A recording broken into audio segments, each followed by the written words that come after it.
તો નમસ્કાર દર્શક મિત્રો, મારું નામ છે હર્ષિત પ્રજાપતિ અને મારી સાથે છે ડોક્ટર પારસ પટેલ, જે પોતે એક એમડી ફિઝિશિયન ડોક્ટર છે. તો સર, ફર્સ્ટ ઓફ ઓલ મારો એક ક્વેશ્ચન છે કે તમે આજે એક એમડી ફિઝિશિયન ડોક્ટર છો, તો તમારો હેતુ શું હતો as a MD physician doctor? તમારી પ્રેરણાનો સ્ત્રોત શું હતો? નમસ્કાર દર્શક મિત્રો, મારું નામ ડૉક્ટર પારસ પટેલ છે. હું વેદાંત હોસ્પિટલમાં કન્સલ્ટિંગ ફિઝિશિયન તરીકે કામ કરું છું. એટલે કે મારું કામ છે કે ડાયાબિટીસ છે, બીપી છે, હૃદયરોગ છે અને તાવના નિષ્ણાત તરીકે કામ કરું છું. હવે મારા મોટિવની વાત કરીએ કે હું કેમ એમડી બન્યો, કઈ રીતના છું, એની આપણે વાત કરીએ. તો જ્યારે મેં 10મું પાસ આઉટ કર્યું ત્યારે મારી જોડે બે ઓપ્શન હતા. એક તો કાં તો એન્જિનિયર બનવું, ક્યાં તો ડૉક્ટર. દરેક પેરેન્ટ્સના બે ઓપ્શન હોય છે કે કાં તો એન્જિનિયર બને છોકરો, ક્યાં તો ડૉક્ટર બને. હવે મારા ફાધરની પણ ઈચ્છા હતી કે હું ડૉક્ટર બનું. પછી મેં 11-12માં બાયોલોજી ગ્રુપ લીધું. પછી મેં MBBSમાં એડમિશન લીધું. MBBS કમ્પ્લીટ કર્યા પછી મને એવું થયું કે હું ઘણા બધા લોકો સુધી કઈ રીતના મારી સેવા પહોંચાડી શકું. તો એક એવી લાઈન હતી કે MD મેડિસિન. એ લાઈન મેં લીધી અને એના માટે પછી હું આગળ આ ફિલ્ડમાં આવ્યો છું. સર, એક રોગ છે જે ઝડપથી ઘણા બધા લોકોની અંદર ફેલાતો જઈ રહ્યો છે, ડાયાબિટીસ. તો સર, ડાયાબિટીસ વિશે કંઈ કહેશો મને? ડાયાબિટીસની આપણે વાત કરીએ તો એ અત્યારનો હાલનો નવો રોગ નથી, બહુ જૂનો રોગ છે. ડાયાબિટીસ એટલે મધુપ્રમેહ આપણે વાત કરીએ. હવે ઇન્ડિયામાં જોવા જઈએ તો India capital of the world છે ડાયાબિટીસનું. અને 2030 સુધીની આપણે વાત કરવા જઈએ તો 9.5 કરોડ લોકોને ડાયાબિટીસ થવાના ચાન્સીસ છે. હવે મધુપ્રમેહની વાત કરીએ તો આપણા શરીરમાં જે શુગરનું પ્રમાણ છે, શર્કરાનું પ્રમાણ છે, જે વધી જાય અને આપણે ડાયાબિટીસનો રોગ કહીએ છીએ. નોર્મલ આપણા શરીરમાં જે સ્વાદુપિંડ હોય છે, સ્વાદુપિંડમાંથી ઇન્સ્યુલિન નામનો અંતઃસ્ત્રાવ ઉત્પન્ન થતો હોય છે. આપણા શરીરમાં નોર્મલ શુગર આપણે જોવા જઈએ તો ખાલી પેટે શુગર 70થી 110ની વચ્ચે હોય અને જમ્યાના 2 કલાક પછીનું શુગર 80થી 140ની વચ્ચે હોવું જોઈએ. આ બધું રેગ્યુલેશન કરવાનું કામ આપણે ઇન્સ્યુલિન નામનો અંતઃસ્ત્રાવ કરે છે. જ્યારે આપણા શરીરમાં આ ઇન્સ્યુલિન અંતઃસ્ત્રાવ ઉત્પન્ન થતું નથી અથવા ઓછા પ્રમાણમાં ઉત્પન્ન થાય છે, તો જે જમ્યા પછીનું શુગર છે એ 200થી ઉપર જતું રહે અને ખાલી પેટનું શુગર 126થી ઉપર જતું રહે, તો તેને આપણે ડાયાબિટીસ કહીએ છીએ. હવે પહેલાંના સમયમાં કેવું હતું કે જ્યારે કોરોના આવ્યો તો શરૂઆતમાં લોકો બધા બીતા હતા કે કોરોના આવી ગયો છે. પહેલાં ડર વધારે હતો. હવે જ્યારે પછી 1-2 આપણે વેવ્સ આવ્યા કોરોનાના, પછી એનો ડર ઓછો થઈ ગયો. અત્યારે દરેક ઘરમાં ડાયાબિટીસ આપણને જોવા મળે છે કે કોમન રોગ થઈ ગયું છે. હવે ડાયાબિટીસ સાથે લોકો જીવતા શીખી ગયા છે, પરંતુ આપણા સમાજમાં એની સમજણનો અભાવ છે કે ડાયાબિટીસ મને છે કે નથી. એના અમુક કારણો એમને ખબર છે નહીં, દર્દીઓને ખબર રહેતી નથી. એટલા માટે આપણે આજે ડાયાબિટીસ પર ચર્ચા કરીએ. એટલે ડાયાબિટીસની અવેરનેસ ઓછી છે આપણા સમાજની અંદર. અને સર, ટાઈપ્સ ઓફ ડાયાબિટીસ પણ હોય છે. ઘણા લોકો કહેતા હોય છે કે આને ટાઈપ 1 ડાયાબિટીસ છે, આને ટાઈપ 2 ડાયાબિટીસ છે. તો સર, એકચ્યુઅલીમાં ડાયાબિટીસના પ્રકારો છે કેટલા? હવે આપણી ભાષામાં સમજવા જઈએ તો ડાયાબિટીસના મુખ્યત્વે 2 પ્રકાર હોય છે, ટાઈપ 1 ડાયાબિટીસ મેલાઇટિસ અને ટાઈપ 2 ડાયાબિટીસ. બરાબર. ટાઈપ 1 ડાયાબિટીસમાં એવું હોય છે કે સ્વાદુપિંડમાંથી જે ઇન્સ્યુલિન આપણે નોર્મલી બનતો હોય છે, જ્યારે જમ્યા પછી આપણે જમવાનું જમીએ છીએ ત્યારે સ્વાદુપિંડમાંથી અંતઃસ્ત્રાવ ઇન્સ્યુલિન બનતો હોય છે. તમે જમ્યા છો, ખોરાક જમ્યા છો, એ જઠરમાં જાય છે, જઠરમાં ખોરાકનું પાચન થાય છે. ખોરાકનું પાચન થયા પછી એનું શુગરમાં કન્વર્ટ થાય છે, એ શુગર લોહીમાં ભળે છે. શુગરનું મેઇન કામ એવું છે કે કોષો સુધી એનર્જી પહોંચાડવાનું કામ હોય છે. હવે જે આપણા શરીરમાં જે ઇન્સ્યુલિન બનતું હોય છે, જે સ્વાદુપિંડમાંથી ઇન્સ્યુલિન બનવાનું કામ હોય છે, એ ટાઈપ 1 ડાયાબિટીસમાં થતું નથી. હવે ઘણા બધા કારણો હોઈ શકે છે કે આનુવંશિક કારણ હોઈ શકે છે, વાયરસના ઇન્ફેક્શનના લીધે હોય. બીજી વસ્તુ એ કે અગમ્ય કારણોસર જે સ્વાદુપિંડમાંથી ઇન્સ્યુલિન બનાવવાના જે કોષ હોય એ નાશ પામે છે, તો ઇન્સ્યુલિન બનતું નથી. તો જે આપણું શુગર લોહીમાં ભળે છે એ કોષો સુધી પહોંચતું નથી. કોષો સુધી ના પહોંચે તો શું થાય કે આપણા મસલ માસ સુધી આપણે શુગર પહોંચતું નથી, તો એના લીધે મસલ જે છે સુકાતા જાય છે. બીજી વસ્તુ એવું થાય છે કે શરીર ઘટતું જાય છે. આ બધા લક્ષણો ડાયાબિટીસમાં થવા લાગે છે. એટલે ટાઈપ 1 ટાઈપનું ડાયાબિટીસમાં એવું હોય છે કે ઇન્સ્યુલિન બનતું જ નથી આપણા શરીરમાં. બરાબર. હવે એ માટે શું કરવું જોઈએ કે એ માટે આપણે બહારથી ઇન્સ્યુલિનની આપૂર્તિ કરવી જોઈએ. બીજું ડાયાબિટીસ છે ટાઈપ 2 ડાયાબિટીસ મેલાઇટિસ. ટાઈપ 2 ડાયાબિટીસ મેલાઇટિસમાં કેવું છે કે આપણા શરીરમાં જે સ્વાદુપિંડ આવેલું છે એમાંથી ઇન્સ્યુલિન બને તો છે, પરંતુ જે તે કોષ સુધી જઈને કામ કરી શકતું નથી. શરીરમાં શુગરનું પ્રમાણ વધે છે પણ એ જ્યાં પહોંચવું જોઈએ ત્યાં પહોંચતું નથી. ઇન્સ્યુલિનનું મેઇન કામ આપણે એક વાત કરીએ ટ્રાન્સપોર્ટર તરીકેનું છે કે જે શરીરમાંથી જે આપણે ખોરાક લઈએ છીએ, જે ગ્લુકોઝ બને છે, જે લોહીમાં ભળે છે. હવે લોહીમાં જે ગ્લુકોઝ બન્યો છે એ કોષ સુધી પહોંચાડવાનું કામ ઇન્સ્યુલિનનું છે. તો એ ઇન્સ્યુલિન એ કામ કરી શકતું નથી અથવા ઓછા પ્રમાણમાં કામ કરે છે અને આપણે ટાઈપ 2 ડાયાબિટીસ મેલાઇટિસ કહીએ છીએ. બરાબર. અને સર, ડાયાબિટીસના લક્ષણો શું છે? ડાયાબિટીસમાં ઘણા બધા લોકો આપણને એવું કહેતા હોય છે, સાહેબ મને ડાયાબિટીસ તો છે પણ મને કંઈ થતું તો નથી. ઘણા બધા લોકોનો આવો સવાલ હોય છે, પરંતુ એમને સમજણનો અભાવ હોય છે અથવા લક્ષણો એમને જાણતા નથી હોતા. મુખ્યત્વે આપણે જોવા જઈએ 3 થી 4 લક્ષણ ડાયાબિટીસના હોય છે. એક તો ભૂખ વધારે લાગે છે, તરસ વધારે લાગે છે, મોઢું સુકાઈ જાય એવું પેશન્ટ કમ્પ્લેન કરે છે કે દર્દી જ્યારે આપણી જોડે આવે કે મારે મોઢું વારે ઘડીએ સુકાઈ જાય છે, મારે પાણી વધારે પીવું પડે છે, એવી કમ્પ્લેન કરે છે પેશન્ટ. ત્રીજી વસ્તુ, ભૂખ વધારે લાગે છે, મોઢું સુકાઈ જાય છે, વારે ઘડીએ પેશાબ જવું પડે એટલે બાથરૂમ વારે ઘડીએ જવું પડે છે. બાથરૂમમાં કેવું છે કે રાતના સમયે બાથરૂમ વધુ આવે, શરીરનું વજન ઘટી જાય છે, કોઈ જગ્યાએ ઘા પડ્યો તો રૂઝાતું નથી. આ ડાયાબિટીસના લક્ષણો છે. જો આ લક્ષણો દર્દી જાણતો હોય, પહેલાં ખબર પડી જાય કે જો મને આ લક્ષણો છે કે મોઢું વધારે સુકાઈ જાય છે, પાણી વધારે પીવું પડે છે, પેશાબ વારે ઘડીએ જવું પડે છે, મારું વજન વધતું નથી, આટલું બધું ખાવા છતાં પણ મારું વજન વધતું નથી, તો કદાચ એને ડાયાબિટીસ. હવે આપણે ઘણા લોકો તો એવા હોતા હોય છે કે જે એમને ફીવર આવ્યો, તાવ આવ્યો તો મારી જોડે આવે, આપણે જ્યારે ચેક કરાવીએ, રિપોર્ટ્સ કરાવીએ ત્યારે જ અમને ખબર પડે છે કે મને તો ડાયાબિટીસ છે. 40 થી 50% લોકોને તો ખબર જ નથી હોતી આ લક્ષણો કે આ ડાયાબિટીસના પણ લક્ષણ છે અને આ મારે તપાસ કરાવવી જોઈએ. બરાબર છે સર. ઘણી વખતે નાના છોકરાઓની અંદર પણ ડાયાબિટીસ થતું હોય છે, તો નાના છોકરાઓની અંદર ડાયાબિટીસ થવાનું કારણ શું છે? નાના છોકરાઓને જે ડાયાબિટીસ થાય છે, ટાઈપ 1 ટાઈપનું ડાયાબિટીસ હોય છે. ટાઈપ 1 ટાઈપનું ડાયાબિટીસ એવું કે જે સ્વાદુપિંડમાંથી ઇન્સ્યુલિન બનતું નથી, જે આપણે આગળ ચર્ચા કરી કે જે સ્વાદુપિંડમાંથી નોર્મલ ઇન્સ્યુલિન બનવું જોઈએ એ બનતું નથી, તો એને આપણે ટાઈપ 1 ટાઈપનું ડાયાબિટીસ કહીએ છીએ. નાના છોકરાના બાળકોમાં જે આપણે હોય છે કે ઇન્સ્યુલિન બનતું નથી, તો એમને આપણે બહારથી ઇન્સ્યુલિન આપૂર્તિ કરવી પડે છે, જિંદગીભર સુધી એમને ઇન્સ્યુલિન પર જ રહેવું પડે છે. હવે એના કારણોમાં આનુવંશિક હોઈ શકે, કોઈ વાયરસનો ચેપ લાગી ગયો હોય તો પણ હોઈ શકે, અગમ્ય કારણોસર જો જે ઇન્સ્યુલિન બનાવતા કોષ છે સ્વાદુપિંડ એ નાશ પામતા હોય તો પણ એ ડાયાબિટીસ થઈ શકે છે નાના બાળકોમાં. સર, મોસ્ટ પ્રોબેબલી જેનેટિક જ હોય? જેનેટિક મોસ્ટ કોમન હોય છે. ઘણા બધા લોકોને જેનેટિકલી હોય કે દાદાને હોય તો ફેમિલીમાં થોડું આવતું હોય છે ડાયાબિટીસનું. એટલે એવું હોય કે દાદાને હોય એટલે છોકરાઓને ના, એવું હોતું નથી. એટલે એવું કમ્પલસરી નથી કે દરેકને ડાયાબિટીસ, પણ કોકને ઓડ એન્ડ ઇવન ની અંદર એ સેટઅપ થઈ શકે છે, પણ કોકને ગમે તે ન થઈ શકે. બરાબર છે. અને સર, ડાયાબિટીસ કેટલો ગંભીર રોગ છે? હવે ઘણા લોકો આપણને કહેતા હોય છે સાહેબ મને ડાયાબિટીસ તો છે પણ મને કંઈ થતું તો નથી. ઘણા બધા એવું કમ્પ્લેન કરતા હોય છે કે સાહેબ મને ડાયાબિટીસ હતું, મેં દવા પણ લીધી, હવે મારે ડાયાબિટીસ નોર્મલ આવી ગયું છે, હવે મારે દવાની શું કરવા જરૂર છે? ડાયાબિટીસનો રોગ એવો છે કે જેનું શોર્ટ ટાઈમ માટે કોઈ એનો તકલીફ થતી નથી, પણ લાંબા ગાળાનો સંબંધ હોય છે એમાં ડાયાબિટીસમાં. જેમ કે લોખંડ પર પાણી પડે છે, વારે ઘડીએ પાણી પડવાનું થાય તો લોખંડ કટાઈ જાય છે. હવે જ્યારે આપણે એને ભીના કપડાથી પણ સાફ કરીએ છીએ તો પણ લોખંડ પહેલાં જેવું થતું નથી. આ જ વસ્તુ ડાયાબિટીસમાં સેમ થાય છે. જેમ કે આપણે પાણીમાં ખાંડ અથવા સાકર નાખીએ છીએ તો ચાસણી બનાવીએ છીએ, એ જાડી અને ચીકણી હોય છે. એવું જ આપણા શરીરમાં જો 100 ડાયાબિટીસવાળું લોહી કરતાં 200 અથવા 300 ડાયાબિટીસવાળું જે લોહી હોય છે એ વધારે ઘાટું અને ચીકણું હોય છે, આપણે જાડું અને ચીકણું જેવું હોય છે. હવે જ્યારે આ લોહી આપણા શરીરની નસોમાંથી પસાર થાય છે તો એના ઘણા બધા ગેરફાયદા થઈ શકે છે. આપણે એક વસ્તુ વિચારીએ કે જ્યારે આ જ લોહી જે જાડું અને ચીકણું લોહી જ્યારે હૃદયની નસોમાંથી પસાર થાય છે, એ લોહી જ્યારે હૃદયની નસોને બ્લોક કરે છે તો 10 થી 20% જેટલી નસ બ્લોક થાય તો કંઈ તકલીફ થતી નથી, પરંતુ જ્યારે 80 થી 90% જ્યારે નસ બ્લોકેજ થાય છે આ લોહીથી તો આપણે હાર્ટ એટેકના લક્ષણો આવે છે. બીજી વસ્તુ, આ જ લોહી જ્યારે મગજની નસો સુધી પહોંચવાનું હોય છે તો મગજની નસો સુધી જ્યારે આ લોહી જાડું થઈ જાય તો આપણે લકવાની અસર થાય, એટલે પેરાલાઇસિસની અસર થઈ શકે છે. એના લીધે જિંદગીભર સુધી આપણે ખોડખાં પણ આવી શકે છે. ત્રીજી વસ્તુ આપણે વિચારવા જઈએ તો આંખના પડદામાં જે નાની નસો હોય છે એમાં આવું ચીકણું લોહી જ્યારે પસાર થાય છે તો આંખના પડદાને નુકસાન કરે છે, તો લાઈફ ટાઈમ સુધી આપણે અંધાપો પણ આવી શકે છે.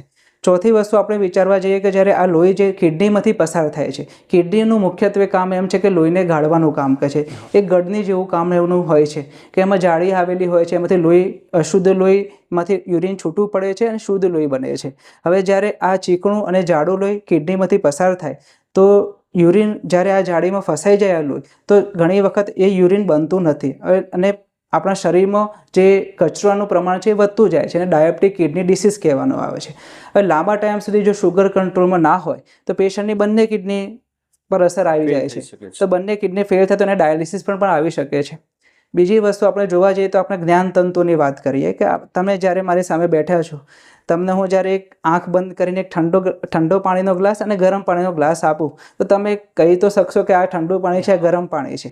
પરંતુ ડાયાબિટીસમાં કેવું હોય છે કે જ્યારે શરૂઆતમાં ડાયાબિટીસ વધે છે તો આપણા જ્ઞાનતંતુઓને નુકસાનકારક કરે છે. તો શરૂઆતમાં આપણને એવા લક્ષણો આવે છે જે પગના તળિયે બળતરા થાય છે, ઝંઝણાટી જેવું થાય છે, એ બધા લક્ષણો આવે છે. પણ 80 થી 90% જ્યારે જ્ઞાનતંતુઓ નાશ પામી જાય છે ત્યારે આપણને એનો પરખ રહેતી નથી. એટલે હું તમને જ્યારે ઠંડા અને ગરમ પાણીનો ગ્લાસ આપીશ તો તમે કહી નહીં શકશો કે આ કયું ઠંડુ પાણી છે કયું ગરમ, તો તમે કહી નહીં શકશો કે આ ગરમ પાણી આ ગરમ પાણી કયું છે અને ઠંડુ પાણી કયું છે. તો એ જ્ઞાનની સંવેદના આપણી નાશ પામે છે અને મગજ સુધી એ સંદેશો પહોંચતો નથી.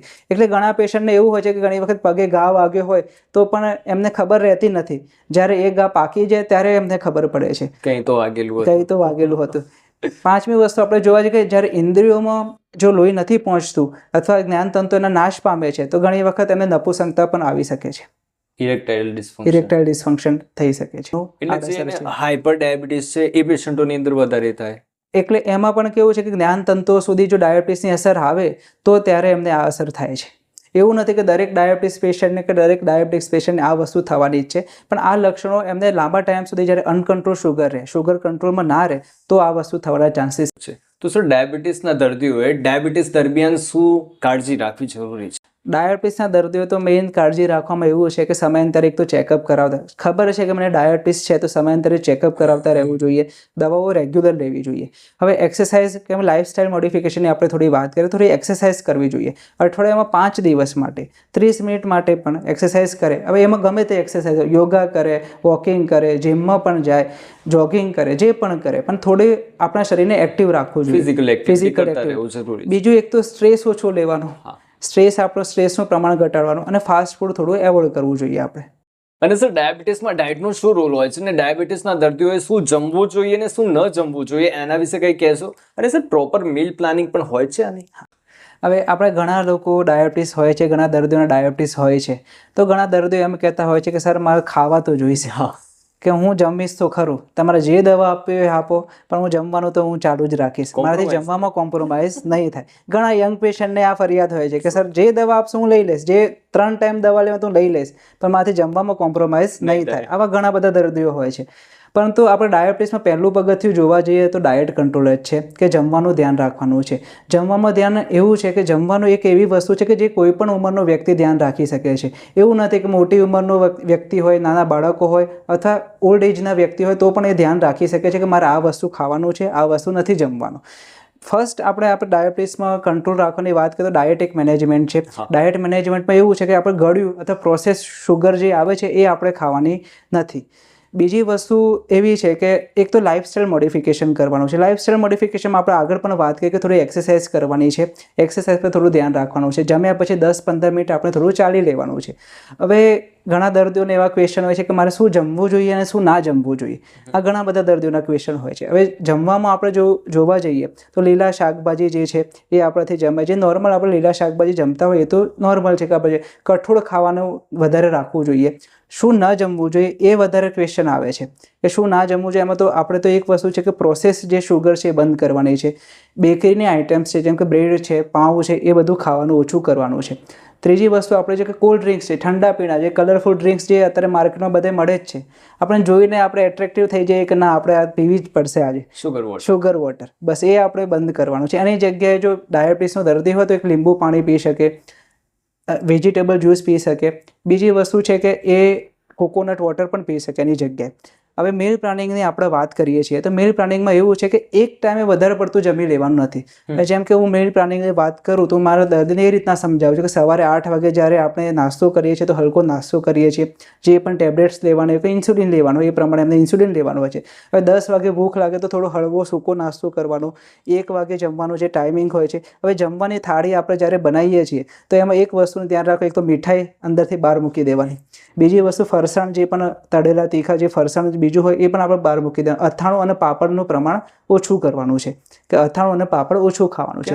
અથાણું અને પાપડ, અથાણામાં કેવું છે કે અથાણાના લીધે પણ કેવું કે ડાયાબિટીસના દર્દીઓને જે મીઠાનું પ્રમાણ થોડું વધી જાય છે તો બીપીની સમસ્યા પણ આવી શકે છે. સોડિયમના એટલે તેના લીધે એમને બીપીની તકલીફ પણ થઈ શકે છે. બરાબર છે. રોટલીનું પ્રમાણ ઓછું કરવાનું છે. હવે રોટલીમાં પણ આપણે ઘઉંની રોટલી ખાઈએ છીએ. નોર્મલી બધાના ઘરે ઘઉંની રોટલી જ બનાવતા હોય છે. એવું નથી કે મારા ઘરે નથી બનતી, પરંતુ એની જગ્યાએ જવ, જુવાર, બાજરીની રોટલી ખાય તો એનું સારું રહે, ડાયાબિટીસના દર્દી માટે સારું. મિલેટ્સ એડ કરવા.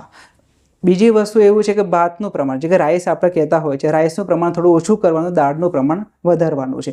આ થોડું ધ્યાન રાખવાનું છે મિલ પ્લાનિંગમાં. હવે 1 વાગ્યાની આપણે વાત કરીએ, જે નોર્મલ આપણે મિલ લઈએ છીએ, 4 વાગે જે આપણે જમવાનું હોય છે એમાં 4 વાગે થોડો હલકો નાસ્તો લઈ લઈએ તો પણ ચાલે. રાત્રે 8 વાગ્યાનો એક જમવાનો ટાઈમ ફિક્સ રાખવાનો છે.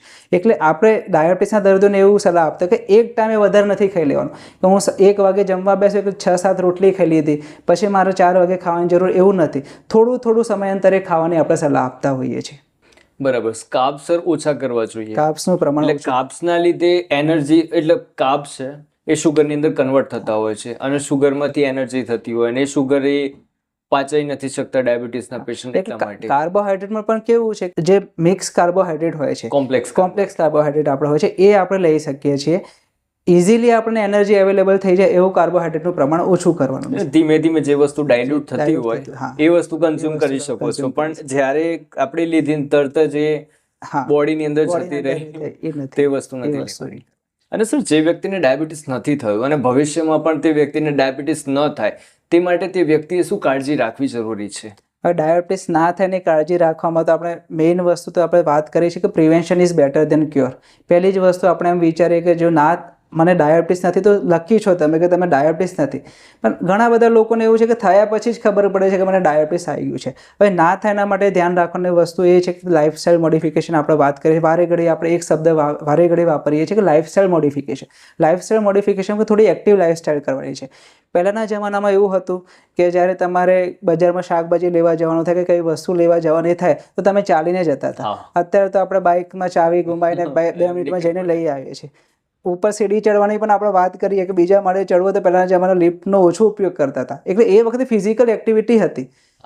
અત્યારે ફિઝિકલ આપણું કેવું જીવન થઈ ગયું છે, બેઠાડું જીવન થઈ ગયું છે. એટલે આપણે એને એક્ટિવ લાઇફસ્ટાઇલમાં કન્વર્ટ કરવાનું છે. તો એક્ટિવ લાઇફસ્ટાઇલમાં કન્વર્ટ કરશું તો આ બધા જે લાઇફસ્ટાઇલ રિલેટેડ ડિસીઝ છે એ ઓછા થવાના ચાન્સીસ છે. બીજી વસ્તુ છે, ફાસ્ટ ફૂડ ખાવાનું ઓછું કરવાનું છે, કે બહારનું જે ફાસ્ટ ફૂડ ખાતા હોઈએ એ થોડું ઓછું કરવાનું છે. હા, ઘણા બધા લોકો હોય છે કે ભાઈ દરરોજ બહાર ખાતા હોય, એ બધી વસ્તુનું પ્રમાણ જે છે એ આપણે ઓછું કરવાનું છે. પેકેટ ફૂડ્સ જે હોય છે એ આપણે ઓછું કરવાનું હોય છે. એટલે એ બધી વસ્તુ આપણે ડાયાબિટીસ ના થાય એના માટે ધ્યાન રાખવાની છે. એટલે આની અંદર ફિઝિકલ એક્ટિવિટી જેટલી બને એટલી વધારે એડ ઓન કરવી જરૂરી છે.